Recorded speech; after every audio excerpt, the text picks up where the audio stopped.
Tracy woke up in a cold sweat once again, her heart beating fast with fear. She turned her head to look at the alarm clock, an old relic from the past that she inherited from her grandmother, and groaned. The hour hand pointed to 3 o'clock in the morning and 15 minutes. Always the same time. Tracy didn't believe in magic. Mermaids, vampires, unicorns, all of this seemed like fairy tales for children. However, now she was worried. It couldn't have been a coincidence. Tracy got out of bed, touching the carpet with her bare feet, and walked around as if trying to get used to reality. It's just a dream, a bad dream, the girl tried to convince herself. But she knew there was more truth in her nightmare than she wanted to admit.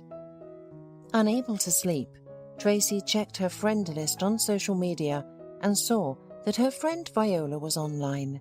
She called her immediately. "What's up, Tracy?" Viola asked as she picked up the phone. "Did you see the time?" "Of course," Tracy groaned, unable to restrain herself. There was silence on the other end of the line as Viola checked her clock. Then she sighed in fear. "Oh, you woke up again at that time, didn't you? Listen, maybe you should go to a psychologist."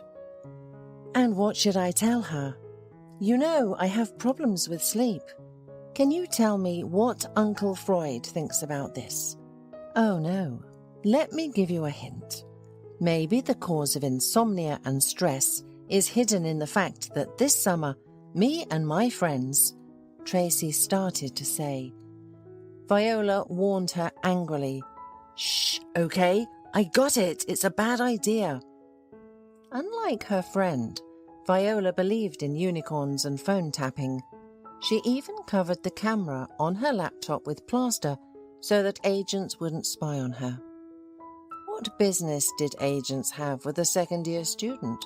She didn't specify. Tracy was sitting on the windowsill holding the phone to her ear.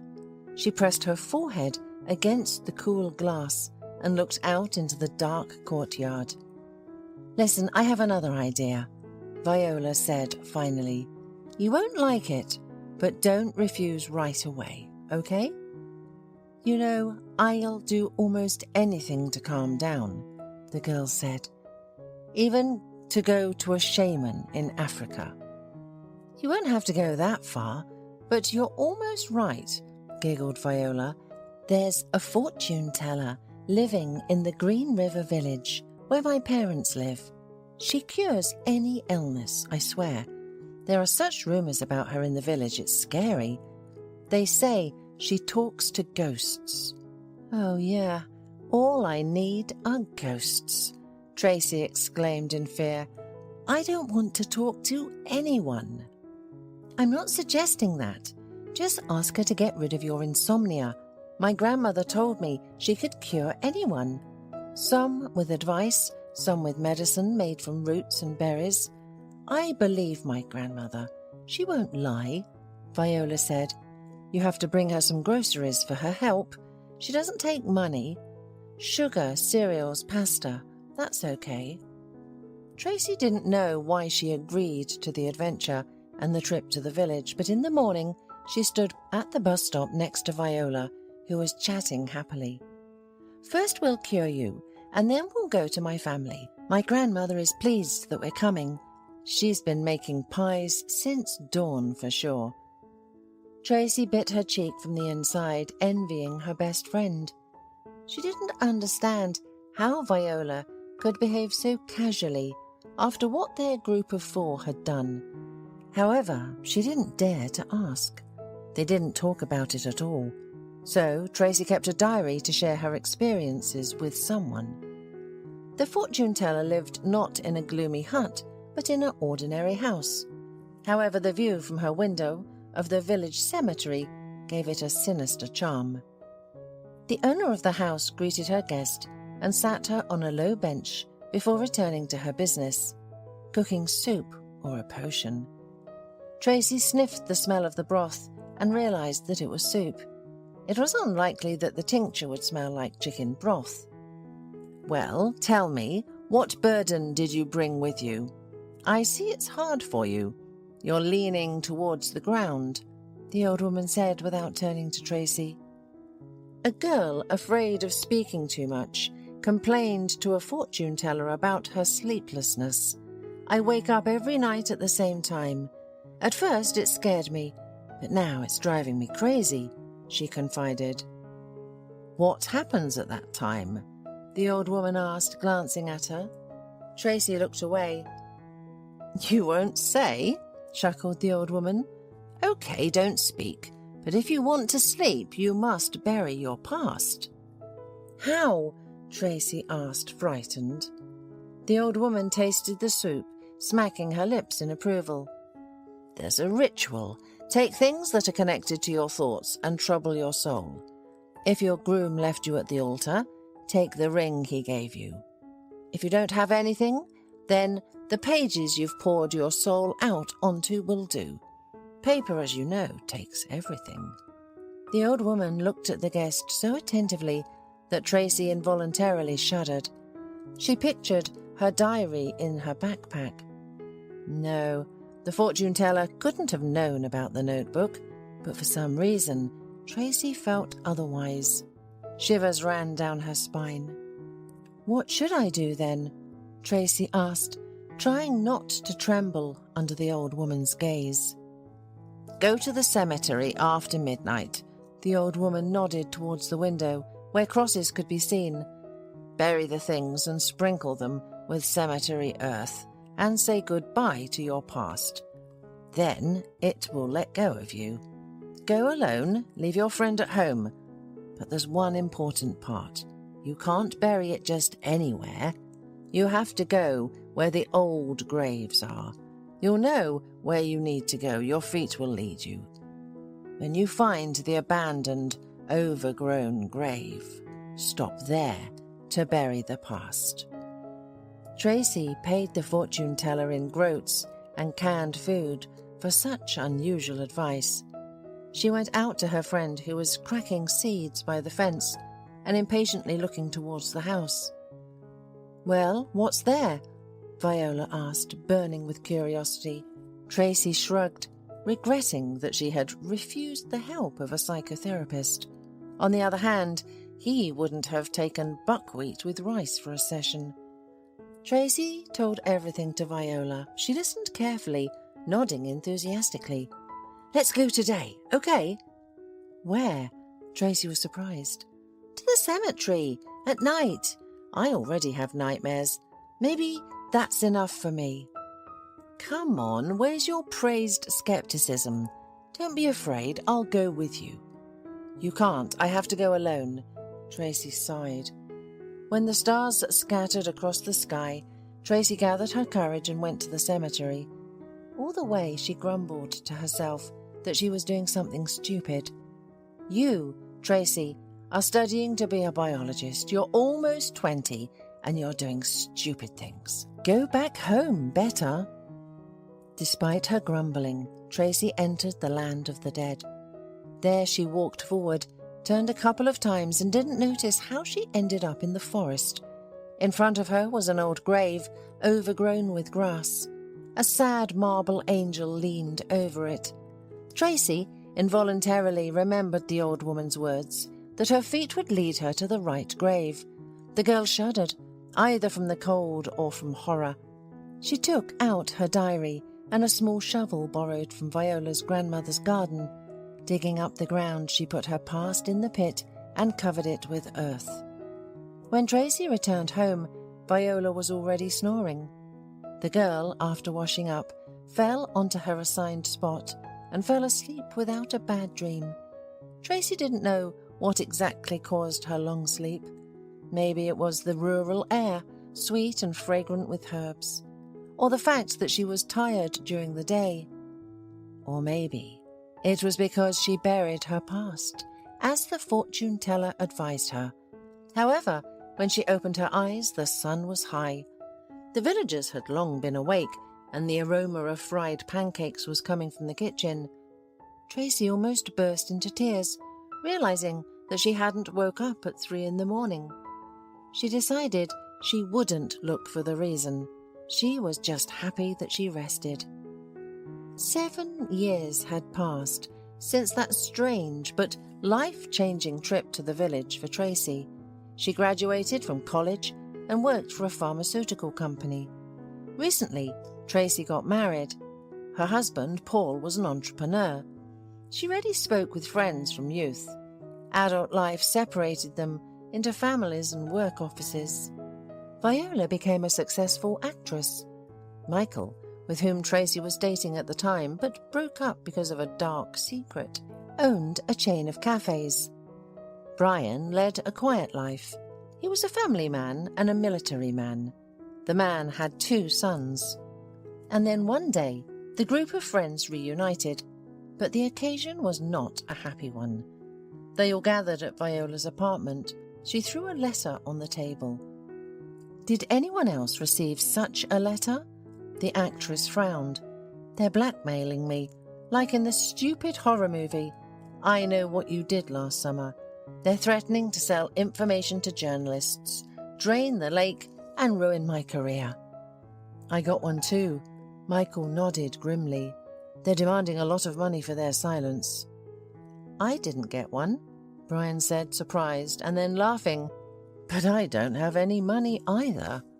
However, seeing the tense faces of his old friends, he felt embarrassed. I didn't get one either, Tracy confessed, but who could have known about our past? That's what we need to figure out, Viola said, sitting down and crossing her legs. She looked worried and frightened.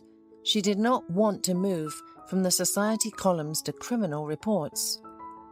We need to find out who could have known about the incident, Michael said.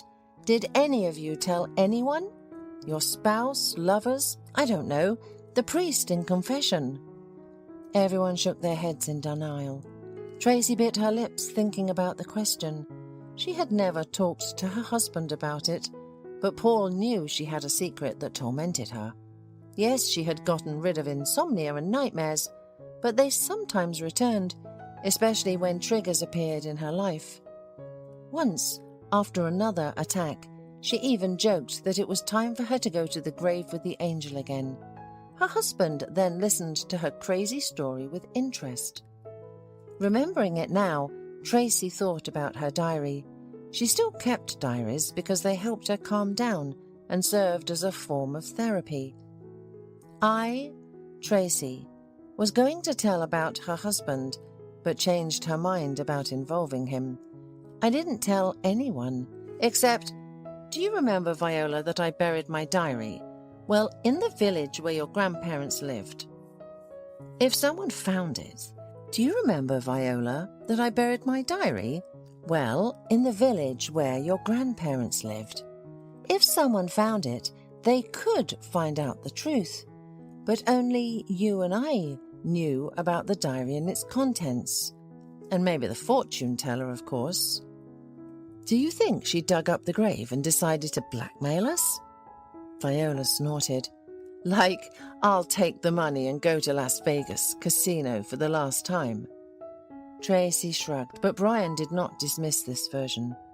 We need to check, the military man said. Let's be safe while we have no other versions.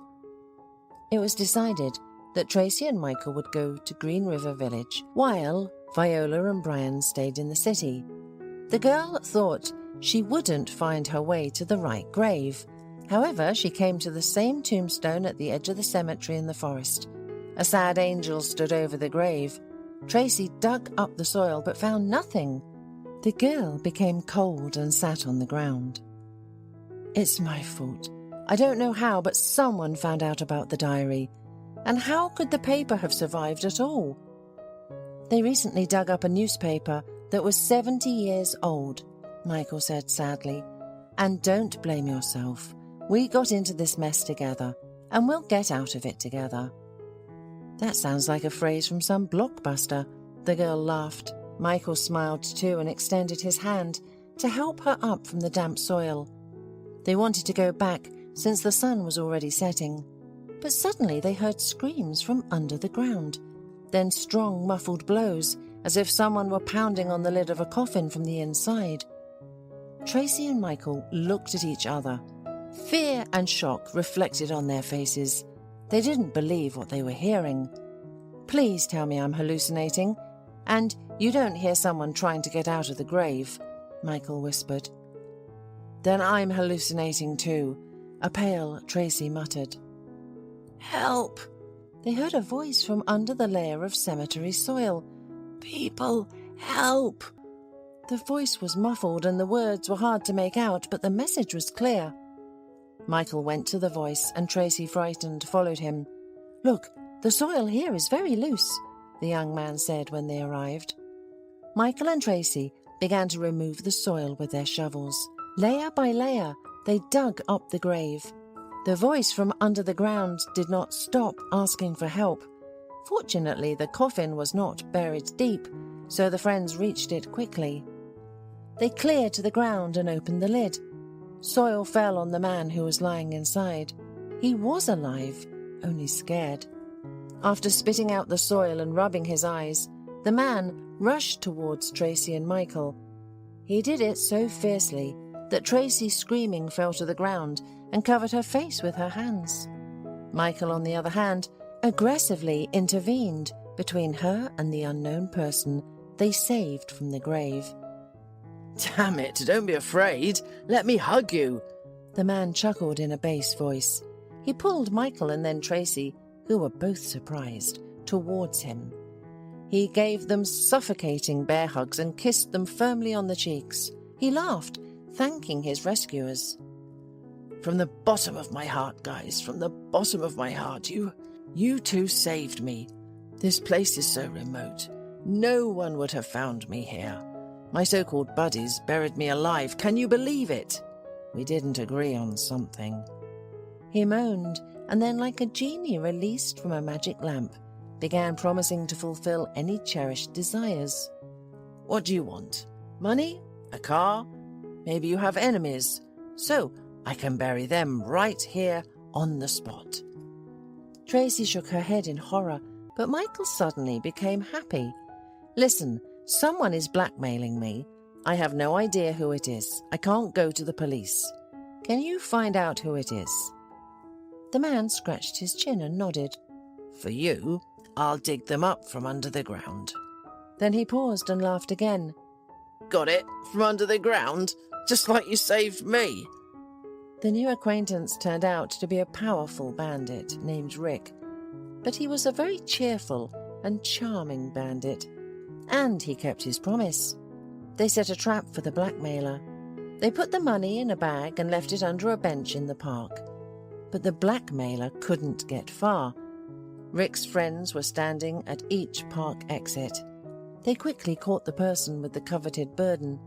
The bandits took him to the garage and ordered him to confess, threatening to deprive him of his manicure with pliers. They also convinced the wretched criminal to forget about extortion. Only after that did Rick invite his new friends to his estate. And then the identity of the blackmailer made everybody gasp, especially Tracy. "Paul?"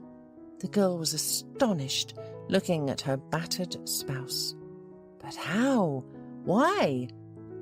Paul, with a broken face and a frightened gaze, looked at his wife. He didn't answer. And then Rick explained the situation instead of him.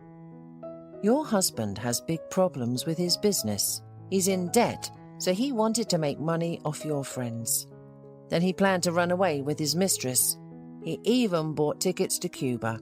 Can you imagine?" "With whom?" Tracy was even more surprised. "Yes, he has an accomplice. His secretary, Anna. I'll introduce you to her too. She's a clever girl, and she promised to keep quiet. Just not to see me at her house again." Rick laughed. "And about your skeletons in the closet, guys. They found out because Tracy had nightmares at night. Her husband overheard what you said, Tracy. He took things from the cemetery, knowing which grave had an angel. Then he poked his nose into your diaries." Tracy was horrified. She trusted her husband and thought he loved her. She never told him the whole truth, only bits and pieces. But She never thought Paul would use it against her friends. However, these were not all surprises from Rick. "Oh, what a fool I am.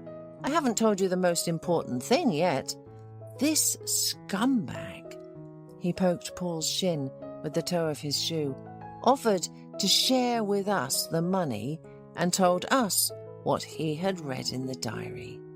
The quartet of friends looked at each other in horror, and the bandit shook his head.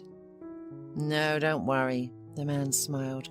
"I conducted my own investigation. The case is closed. No one will ever think of you. And you had been worrying about nothing. The police were already looking for those 3 who went to the bottom of the lake. They committed many crimes before meeting you, so you're not criminals. Your justice caught up with them." Tracy didn't believe the man's words. She had been carrying a burden on her heart for almost 10 years, and it wasn't easy to get rid of it. The girl's head was spinning, and Michael picked her up. The events of her youth were resurrected in her mind as a familiar nightmare. Tracy was 19. She had just finished her exams, so she went to the lake with her friends and her boyfriend Michael. The students set up tents, made a fire, and took out the guitar. Only their peace was disturbed by uninvited guests. A car pulled up to the lake. 2 guys and a girl got out of it. "Oh, our spot is taken," the blonde in a leather jacket pouted. "Guys, won't you give us a place by the fire? We know how to be grateful," the brunette man asked and brought a whole box of beer. Friends looked at each other and decided it would be more fun together. The carefree students were open to meeting new people. At first, everything was going great. Tracy remembered a lot of laughter, like when the guys undressed to their underwear and, with the girls' eyes closed, jumped into the lake at night. She also remembered how Michael played the guitar. But at some point, the picture began to blur. Tracy felt sick. When she tried to get up, she almost fell into the fire. One of the guests caught her just in time and whispered into her ear, laughing, "Shh, you drank too much, little fish." Even through the haze, Tracy understood that something bad was happening. The man's hand slid from her waist down. The girl pushed him away with her hands. He stepped away but kept laughing. Tracy remembered that she drank only a little wine and couldn't have gotten into such a state. She took 2 uneven steps towards the tent but fell again. Before passing out, the girl heard Michael scream. When Tracy opened her eyes again, she realized she was in a car. She was sitting in the front seat and Michael was driving on a bumpy road at such a speed as if they were being chased. Before she could ask anything, she heard a honk from behind. Michael clenched his jaw and pressed the gas pedal harder. "What's going on?" Tracy whispered, turning to Viola and Brian. Her friend was pale, with tears streaming down her cheeks. "We had the misfortune to get involved with some psychos," Brian explained, anxiously looking back at the car that was following them. "They spiked our drinks with something, but Michael didn't drink, so we managed to escape. And they didn't expect him to be a boxer. He knocked them both out, and then I came to my senses. You and Viola lost consciousness right away. He put his fingers in my mouth, and I threw up, and then I came to my senses." "But why?" Tracy gasped. "Maybe they wanted to rob us, maybe something worse." Brian shrugged, holding Viola, who was crying harder. He didn't want to scare them even more by revealing the guy's nasty plans for the girls. "It's okay. The road will turn right soon and there's a city there. We'll break away," Michael said confidently. But it seemed like the pursuers had the same idea. Their car rushed forward and began to ram Michael's car. The girls screamed when the car shook. Behind them, the other car honked away, playing some lively mocking tune. The car caught up with them, trying to push the students towards the cliff and into the deep lake. However, Michael suddenly hit the brakes and put the car in reverse. Tracy hit the dashboard when it happened. When she opened her eyes, she realized their car was standing still. The girl looked at her boyfriend in fear. "Michael, why aren't we moving?" Tracy asked, following Michael's gaze. She gasped and covered her mouth with her hands. The pursuer's car was slowly sinking into the lake. They wanted to crash into the student's car, but when Michael backed up, they fell off the cliff at full speed. "Should we call the police? Are they alive?" Viola asked, frightened. Everyone was looking at the lake, surrounded by the nighttime forest. However, there were no sounds or signs of life. "Let's go," Michael said flatly. "What? But there are people there." Tracy was frightened. "We have an underage drunk teenager in the car." Michael nodded at Brian. "I don't know what they'll find in our blood. And no, I don't trust the police, who just need to close the case. I don't want to spend the rest of my life behind bars because I saved us from some jerks." The car moved. Tracy looked at the control panel. It was 3 o'clock in the morning and 15 minutes. The students watched news broadcasts for a long time, waiting for someone to retrieve the car from the bottom of the lake. However, time passed, and it didn't happen. No matter how hard the guys tried to justify themselves, it became difficult for them to live. Tracy, the most sensitive of the group, constantly imagined what a terrible end would befall that trio. However, new details from Rick helped her heart find some peace. "Anyway, the car was stolen," he reported.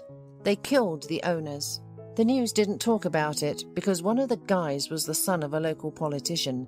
He was constantly covering up for his offspring, and in the end, he crossed all boundaries. All 3 of them had damaged their minds due to substances. So, I'm even afraid to imagine what they wanted to do to you.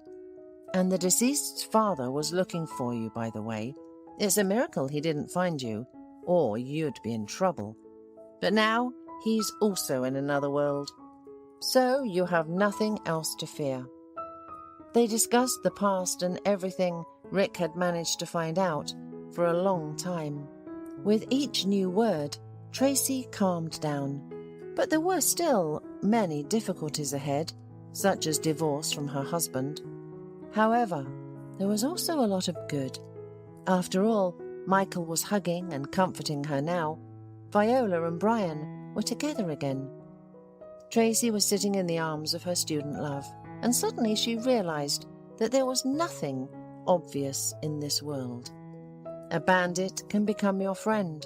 A loved one can become an enemy. A cemetery can bring relief and other surprises. And the past, even the gloomy one, can come back into your life and turn into a bright future. She believed in it. Hola, suscríbete a Historias Vitales para no perderte nuevas historias. Mi esposa había estado trabajando en su proyecto especial durante 4 meses ahora.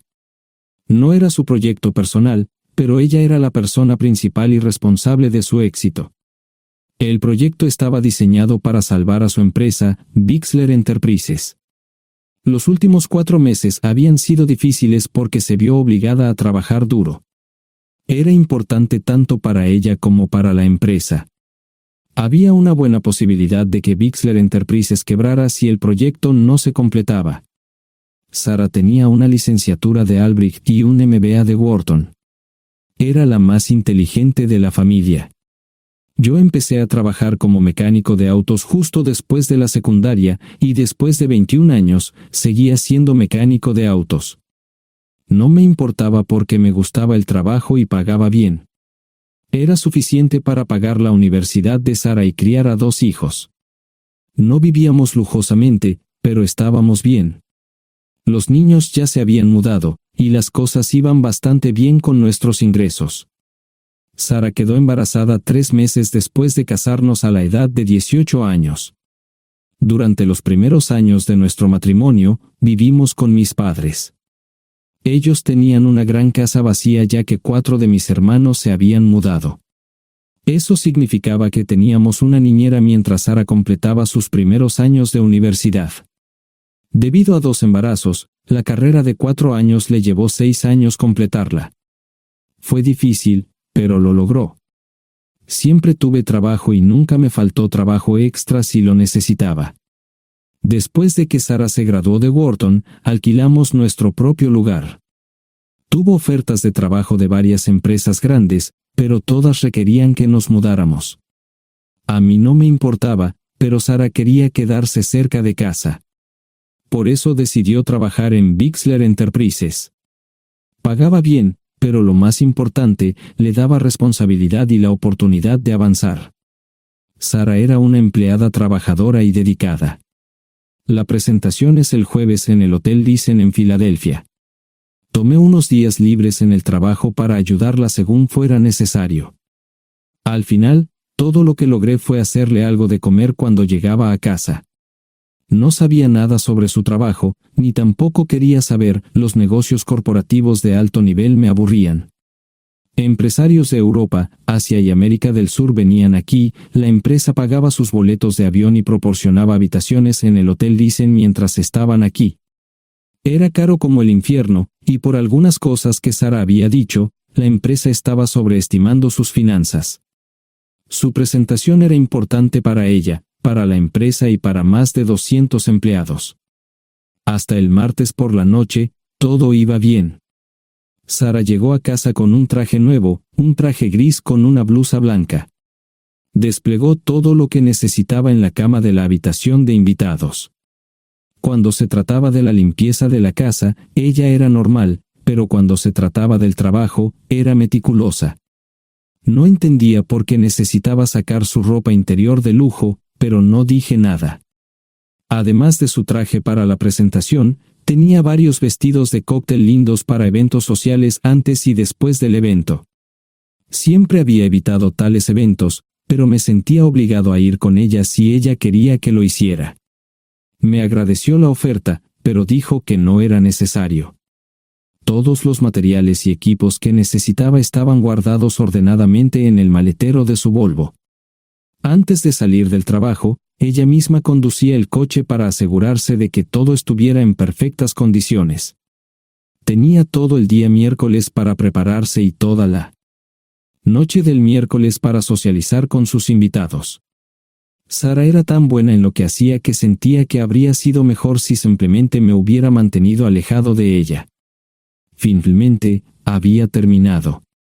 Lo había revisado y vuelto a revisar todo. Todo lo que necesitaba ahora era una ducha caliente y una buena noche de sueño. Supongo que mi error fue que empecé a revisar sus cosas después de que Sara comenzara a ducharse. Pensé que estaba ayudando, pero resultó ser lo contrario. Estaba moviendo cosas en la cama cuando un pequeño sobre blanco cayó del bolsillo lateral de su bolso de maquillaje. Una carta de una farmacia, pero no del tipo que solemos usar. Dentro había 10 pastillas. No tenía idea de qué era, Pren, y las instrucciones eran confusas. Si es necesario, tomar una pastilla y luego una segunda pastilla 12 horas después. Pensé que podría ser algo que ella había conseguido para la ansiedad o los nervios, pero las instrucciones no tenían sentido. La receta estaba escrita a su nombre el lunes. Volví a poner el sobre en su lugar mientras ella terminaba de ducharse. Decidí que quería saber más sobre Pren antes de contarle sobre ello. Por supuesto, si lo mencionaba, significaría que estaba revisando sus cosas. Odio los dilemas. Mientras Sara se preparaba para dormir, fui a nuestro ordenador doméstico y busqué. 10 minutos después, me uní a mi esposa bajo las sábanas. Pasé toda la noche despierto, preguntándome por qué mi esposa había recogido una receta para la píldora del día después, especialmente después de que me hicieran una vasectomía hace 10 años. A la mañana siguiente, me levanté temprano, pero no estaba descansado. Di un largo paseo, esperando que despejara mi mente. Me dirigí hacia casa con reticencia, temiendo lo que podría hacer o decir cuando llegara allí. Mi hijo Joe se unió a la Marina después de la escuela secundaria y estaba en su primer año en San Diego. Nuestra hija Gloria se casó con su amor de la infancia el año pasado y acababa de mudarse a Dallas. Eso dejaba solo a Sara y a mí. Echaba de menos a los niños, pero esperaba envejecer con mi esposa. Ella era la única mujer que me había interesado, y ahora todo estaba. Si Sara estaba teniendo una aventura, lo ocultaba bien. Por supuesto, nunca la vigilé. Nunca miré sus correos electrónicos o llamadas telefónicas. No tenía razones para hacerlo. No tenía forma de saber qué estaba haciendo en el trabajo o después del trabajo. Confiaba en ella completamente. Ion, ¿dónde demonios has estado? ¿Quieres huevos o algo? No, solo café. No me sentía con muchas ganas de hablar. ¿Qué pasa, cariño? Solo son 3 días. Puedes venir si quieres, pero te aburrirás como una ostra. No, realmente no quiero ir, pero odio dejarte sola. Me preocupo cuando no estás aquí. Es muy dulce, querido, pero estará bien. No voy a salir del hotel en todo este tiempo. Pasaré la mayor parte del día asegurándome de que la sala de conferencias esté lista, y esta noche tendré una agradable charla con nuestros posibles clientes. Mañana, probablemente ni siquiera tendré la oportunidad de ir al baño. Llegaré a casa lo más temprano posible el viernes, te prometo un gran fin de semana si sabes a lo que me refiero. Todo eso suena bien, pero no puedes culparme por preocuparme. Soy un mecánico de autos, y tengo una esposa hermosa y exitosa. A veces tengo la sensación de que estás menos interesada en mejorar nuestra situación familiar que en avanzar en tu carrera. Detente, maldita sea, Ion. Siempre he respetado lo que haces para ganarte la vida y nunca he insinuado lo contrario. Criaste a 2 grandes niños y me pusiste a través de la universidad. Eres un gran esposo, un gran padre y un buen proveedor, y nunca olvides eso. Terminé mi café mientras ella recogía la mesa. ¿Quieres que te llame? No, no es una buena idea. Tendré el móvil apagado, y voy a apagar el teléfono de la habitación por la noche para poder dormir. Te llamaré siempre que pueda. La ayudé a cargar el coche, era tan meticulosa con eso como con todo lo demás. Trabajando, le llevaría 3 horas llegar al Hotel Lysen. Me quedé en el porche y la vi marcharse. No me molesté en preguntarle por las pastillas. Pasé el resto de la mañana en el porche. No recuerdo haberme preocupado tanto como ahora. Me sentía pequeño e insignificante. Me sentía fuera de mi liga. Era un tipo de pueblo con un trabajo mediocre y una esposa exitosa. Era una combinación equivocada. Debería haberlo notado antes. Me sentía estúpido. El mejor traje que tenía era una chaqueta azul y un par de pantalones. Al menos tenía algunas corbatas, aunque tenían 10 años de antigüedad. Acababa de terminar de vestirme cuando sonó el teléfono fijo. Oye, cariño, solo quería avisarte de que llegué bien. ¿Tuviste un buen viaje? Supongo que el tráfico no estaba demasiado denso. Estuvo bien. Te llamaré esta noche. Ahora tengo que irme. Estoy en la habitación 714, Sara. Puedo estar en casa de mis padres o en la de mis hermanos esta noche si quieres llamarme a mi móvil. De acuerdo. Suena el teléfono móvil. Te quiero, tengo que irme. Me tomé mi tiempo para llegar a Filadelfia. No fui directo al Lysen, primero me detuve y compré un filete con queso. Prometí hacer una larga noche. No estaba seguro de qué iba a hacer. Estacioné en el garaje del hotel y simplemente esperé. Tarde o temprano, tenía que entrar en el hotel. Simplemente no podía decidir cuándo hacerlo. El sonido de mi teléfono celular me ayudó a tomar mi decisión. Ion, solo quería avisarte de que todo se ha arreglado. Ahora voy a bajar para encontrarme con algunas personas y cenar.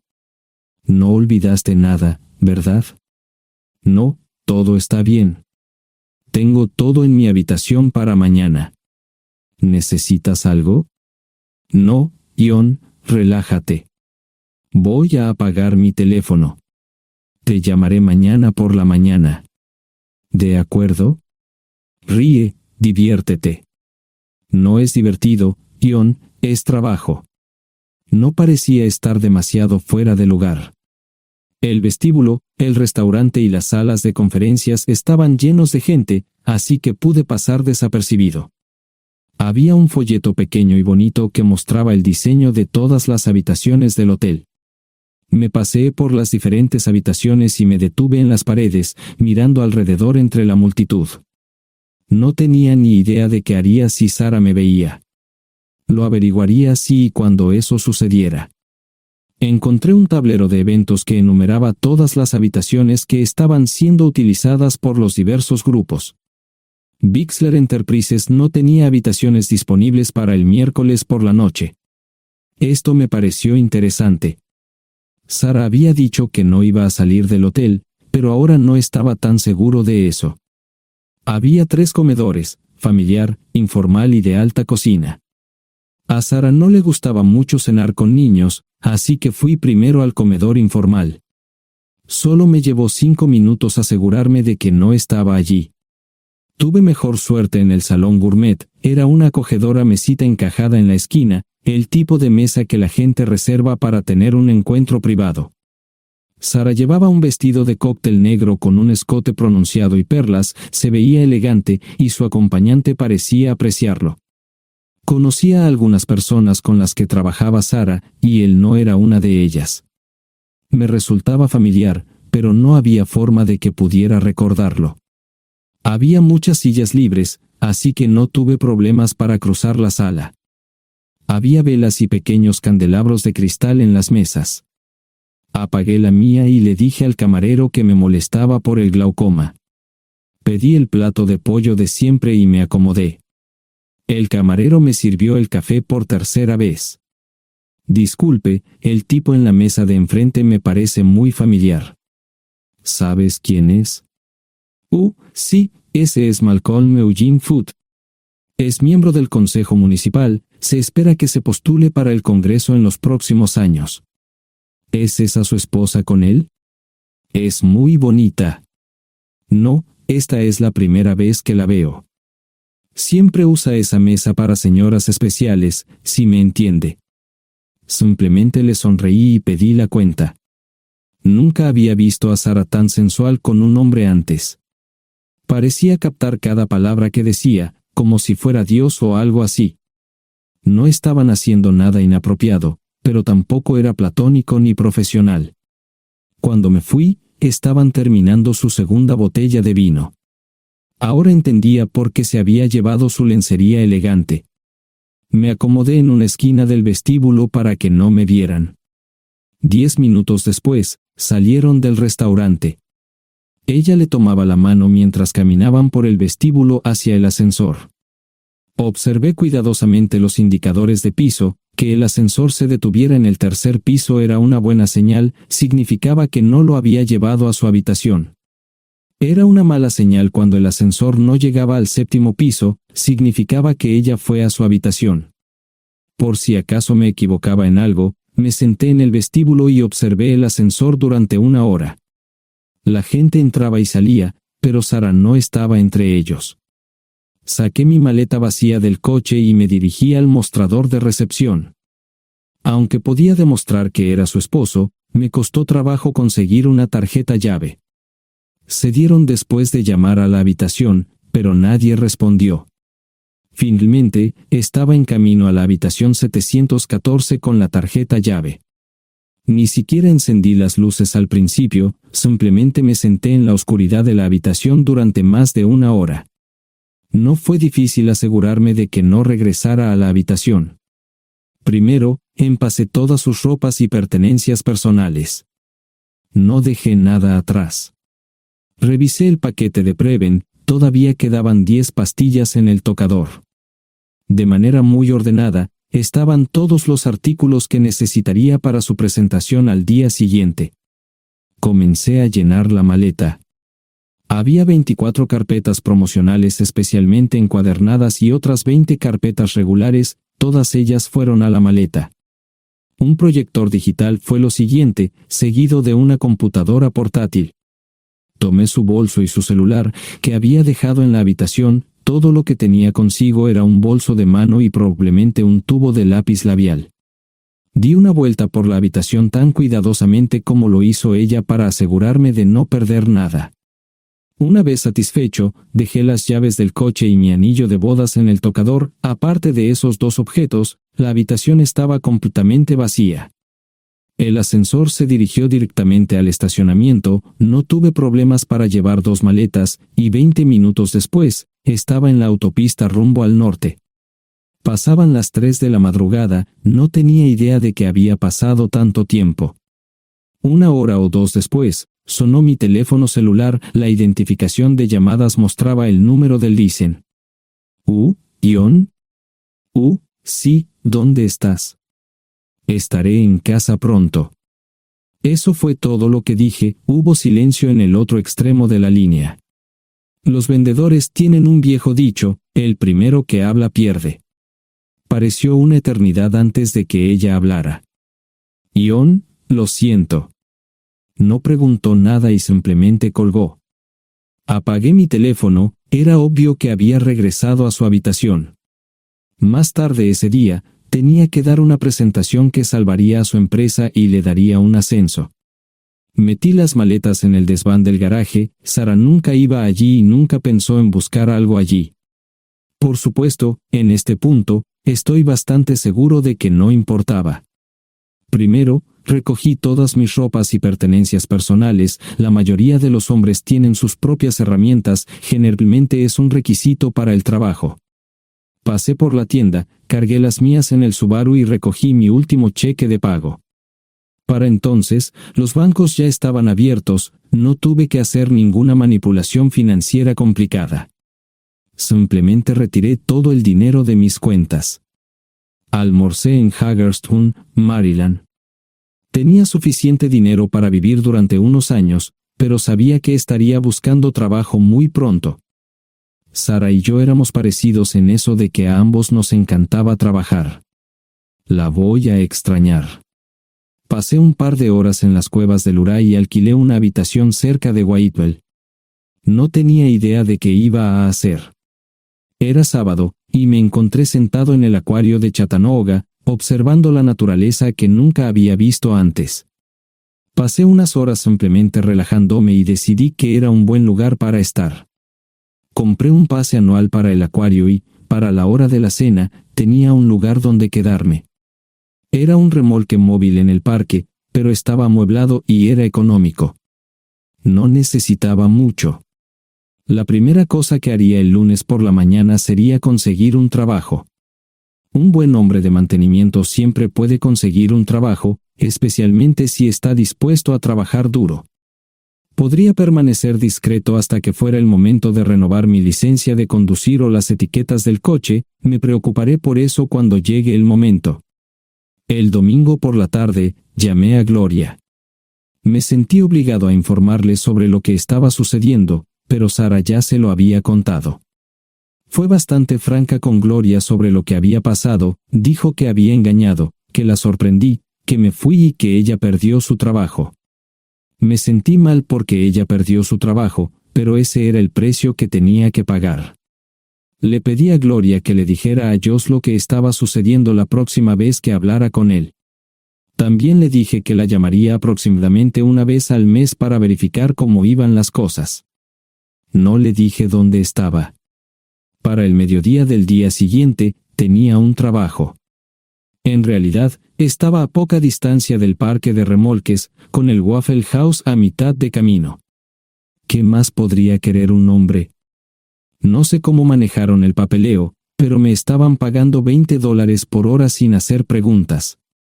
Estaba feliz, y ellos también. Ni siquiera tendría que tocar el dinero que traje conmigo. Unos 2 meses después, Gloria me informó que Sara se había mudado de la casa y estaba viviendo con sus padres. Gloria no sabía nada más, pero estaba feliz de que estuviera estable y le estuviera yendo bien. Josh me llamó desde San Diego solo para informarme que iba a hacer un crucero. Era técnico en aviónica en un portaaviones. Intentó explicar qué hacía exactamente, pero estaba más allá de mi comprensión. Nunca supe mucho sobre cosas técnicas. Ambos tuvieron cuidado de no decir nada malo sobre su madre, aprecié eso. Después de eso, todo siguió como siempre. Comencé a hablar con Gloria al menos semanalmente, Josh y yo comenzamos a enviar correos electrónicos regularmente. Gloria hablaba regularmente con Sara, pero decía muy poco sobre lo que estaba haciendo o dónde estaba. Nunca presenté la solicitud de divorcio, y parece que Sara tampoco lo hizo. Tengo una licencia de conducir de Tennessee y las etiquetas en el Subaru. Comencé a frecuentar un bar local un par de veces al mes y tuve encuentros casuales, 2 mujeres se alternaban como mis compañeras nocturnas regulares. No buscaban compromisos, y yo tampoco, parecía funcionar bien para todos nosotros. La vida era buena. Eso fue hace mucho tiempo, y gradualmente olvidé a Sara. Con el tiempo, el Subaru comenzó a darme problemas, había olvidado cuánto tiempo había pasado. Tenía más de 200.000 millas. Estaba reflexionando sobre esto con una jarra de cerveza un día cuando me di cuenta de que habían pasado casi 5 años desde que me fui de casa. Mantuve un contacto cercano con ambos hijos, Gloria ya tenía 2 hijos propios en este momento y quería que los visitara. Josh casi se casó con una mujer tailandesa, pero en el último momento, se negó. Por lo general, trabajaba 6 días a la semana y usaba el domingo para recuperarme del sábado por la noche, no había ninguna buena razón para que alguien llamara a la puerta de mi remolque a las 6 de la mañana de un viernes. Su grosería fue recompensada por un hombre medio desnudo abriendo la puerta, los calzoncillos del día son repugnantes, y la dama en la puerta, juzgando por la expresión en su rostro, estuvo de acuerdo conmigo. Ella apartó la mirada, pero su compañero no parecía impresionado. Norm habría usado pantalones, pero en un momento como este, los invitados me molestaron. Estamos buscando a John Terrell. No los conozco. Me llamo David Simmons, y esta es mi esposa Mara. Tenemos un problema y esperamos que nos puedas ayudar. Lo siento mucho, no trabajo a altas horas de la noche. Si necesitan algo relacionado con su auto, tendrán que ir a la tienda. Esto provocó varias miradas en blanco y finalmente una respuesta. No tiene nada que ver con tu trabajo, es más un problema personal. ¿Podemos entrar? El interior del remolque lucía desordenado, rara vez tenía invitados, así que rara vez lo limpiaba. Incluso mis novias insistían en que fuéramos a su lugar. Hagan como en su casa, déjenme ponerme los pantalones enseguida. Al entrar en el dormitorio, dejé la puerta abierta solo para mostrarles lo hospitalario que soy. También me puse una camisa. ¿Les gustaría tomar café? Solo tomará unos 10 minutos. Aparté algunas cosas del sofá para que pudieran sentarse, no hubo respuesta a la pregunta del café. Tenemos una hija adoptiva de 4 años y otra de 2 que necesita un trasplante de médula ósea, y esperamos que nos puedas ayudar. Estamos dispuestos a pagarte si es necesario. ¿Con mi médula ósea? No, queremos usarla y estamos dispuestos a compensarte por cualquier inconveniente. Creo que quieren comprarla. Estaba actuando como un listillo, y de repente me di cuenta de ello. Estas personas eran serias, tenían un problema real y estaban buscando ayuda. Lo siento mucho, no quise interrumpir. Por favor, continúen. Nuestra mejor oportunidad de encontrar un donante es un familiar cercano. Eres nuestra mejor esperanza. Mira esto. No quiero ser un grosero, pero creo que se equivocaron de persona. ¿Cuándo nació su hija? Cumplirá 5 años en julio. Marche Simmons habló por primera vez, y sonó sincera. Odio ser el portador de malas noticias, pero me hice una vasectomía hace 15 años. No hay forma de que pueda ser su padre. ¿Por qué tu nombre estaba en el certificado de nacimiento? No puedo responder eso, tal vez deberían preguntarle a su madre. Esa afirmación fue recibida con silencio. Sentí pena por estas personas, pero no sabía cómo ayudarles. ¿Cuál es el nombre de la madre? Sara Lise Terrell. No encontraba las palabras. Tal vez no debería haber tomado esas malditas pastillas de ella, por supuesto, entonces esas personas no tendrían una hija en absoluto. Todo lo que pensaba que había superado el dolor, y aquí está de nuevo, viejos recuerdos de mi esposa teniendo relaciones sexuales con ese maldito político de Filadelfia. Estaba empezando a olvidarlo todo, y ahora estaba de vuelta. Maldita sea. Ahora entiendo y pido disculpas por mi grosería e insensibilidad. Haré todo lo que esté en mi poder para ayudarles. En primer lugar, porque no puede Sara hacerse un trasplante de médula ósea. Médicamente, no puede. ¿Por qué no? Es madre, tiene que ser una donante adecuada. Ella es una donante adecuada, pero está demasiado enferma. Los médicos se negaron siquiera a considerar utilizarla. ¿Enferma de qué? Está muriendo de insuficiencia hepática. Le quedan menos de 6 meses de vida. Esto no tiene sentido. Siempre ha estado perfectamente sana. Además, no creo que un hígado enfermo le impida donar médula ósea. El hospital no aceptará su firma en el formulario de consentimiento. ¿Estás diciendo que hay algo mal en su cabeza? Ambos me miraron en silencio, sabían la respuesta, pero no querían decirlo. En ese momento, no quería que se sintieran aún más incómodos. Hace 10 minutos, no me importaban, pero ahora sentía que tenía que protegerlos y ayudarlos. ¿Cómo sucedió esto? ¿Podría alguno de mis hijos ayudar? Quizás, pero pensamos que eras nuestra mejor esperanza. ¿Por qué no van tras su padre, su verdadero padre? Pensamos que eras tú. No tenemos ni idea de quién más podría ser. Sara no nos dijo nada sobre otro posible padre. De hecho, ella no estaba en condiciones de explicar nada, agregó Mara. Obtuvimos la mayoría de nuestra información de la agencia de adopción. Tuve que preparar café y hacer pis, permítanme un momento. Dejé a mis invitados sentados mientras preparaba el café.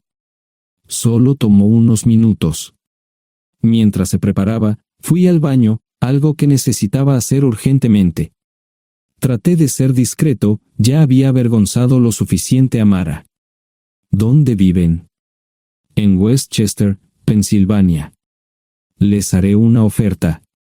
Si les digo quién es el verdadero padre de su hija, deben prometerme que lo perseguirán sin descanso hasta obtener lo que desean. ¿De qué estás hablando? El padre de su hija es un político prominente en Pensilvania. Por supuesto, negará todo y probablemente les proporcionará documentos legales para detener sus esfuerzos. Si acuerdan presionar lo suficiente para que él admita que la niña es suya, podrán avergonzarlo y obligarlo a hacerse un trasplante de médula ósea. Eso es lo que quieren, ¿verdad? Sí, claro, pero ¿cómo hacemos eso? No lo sé. Soy mecánico. Trabajo con metal para ganarme la vida. Creo que la mejor manera sería utilizar la televisión, la radio y los periódicos. Los políticos harán cualquier cosa para evitar una mala publicidad. ¿Tienen amigos que puedan ayudar? Bueno, ahora ambos estaban sonriendo. Debo haber dicho algo que les dio esperanza. Creo que podemos hacer esto. ¿Quién demonios es él? Malcolm Eugene Foote. Se postula para el Senado de los Estados Unidos. Apuesto a que hará cualquier cosa para evitar una mala publicidad. El café estaba listo, pero David y Marshall no podían esperar para llegar a casa. Antes de irse, les dije cómo ponerse en contacto con Gloria y Josh en caso de que los necesitaran. Estaba seguro de que ayudarían. También les pedí que me dijeran dónde estaba Sara. Probablemente estaría en Pensacola antes de que ellos regresaran a Westchester. Me corté el pelo y compré una camisa nueva. Sara era una tramposa que arruinó mi vida, pero aún así quería lucir bien cuando la viera. Era otro remolque, pero esta vez era un bonito doble nuevo. Allí estaba su Volvo con una llanta desinflada y un parabrisas roto. La mujer que abrió la puerta no era Sara, parecía que la habían empapado fuerte y la habían dejado empapada. Tenía al menos 45, tal vez 50, y debió haber tenido una vida difícil. La falta de maquillaje no ayudaba, y simplemente se veía horrible. No tuve la oportunidad de abrir la boca. Caray, si no es John Terrell. Nunca esperé verte aquí. Tuve que usar la vieja línea, me estás poniendo en desventaja. Serry Hart. Pasa, entra. ¿Quieres una cerveza? No, pero gracias. Estoy aquí para ver a Sarah. Serry cruzó la habitación y se detuvo en el buffet del comedor. Aquí está, John. Mírala todo lo que quieras. Su mano señalaba una urna de latón que estaba en el centro del buffet vacío. Supongo que llegué demasiado tarde. No me moví, solo me quedé mirando el contenedor frente a mí.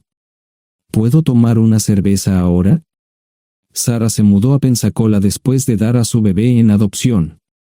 Compró el remolque con el dinero que recibió de Bixler Enterprises después de que la despidieron. Tenía una participación en las ganancias, 401k, y vacaciones y días de enfermedad. Eventualmente, consiguió un trabajo en una fábrica local de prendas de vestir donde trabajaba en el departamento de envíos. Allí fue donde conoció a Serry. Serry alquilaba una habitación de Sarah. Cada centavo que Sarah ganaba iba para el alcohol. Empezó con vino y gradualmente pasó a bebidas más fuertes, las más baratas. Eventualmente, perdió su trabajo debido a su alcoholismo y se vio obligada a usar sus ahorros. Nunca salió con nadie ni salió a ningún lado. Serry se quedó con ella, pagó sus servicios públicos y compró alimentos que Sarah no comía. Le llevó más de 3 años quitarse la vida. Increíblemente, ella tenía un testamento y me dejó un doble remolque y un Volvo.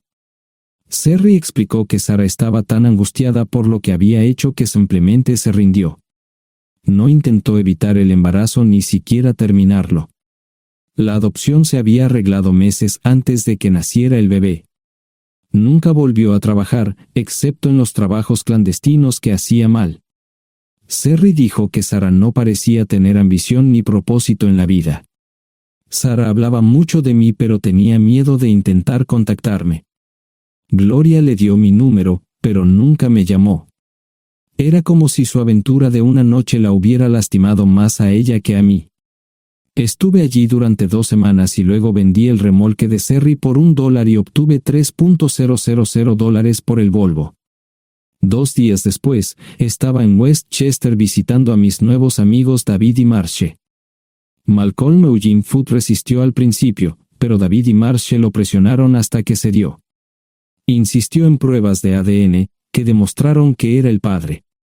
Para salvar la cara, más o menos lo obligaron a someterse a un trasplante de médula ósea, que fue exitoso. La carrera política y la vida familiar de Malcolm no dejaron una impresión favorable. Su caída en las encuestas fue tan rápida que el partido lo reemplazó por otro candidato unos meses antes de las elecciones. Su esposa solicitó el divorcio y fue muy pública al respecto. Sarah y yo estamos viajando ahora a Dallas para ver a Gloria y a mis nietos. No sé cuánto tiempo mantendré a Sarah conmigo, probablemente hasta que tenga a alguien.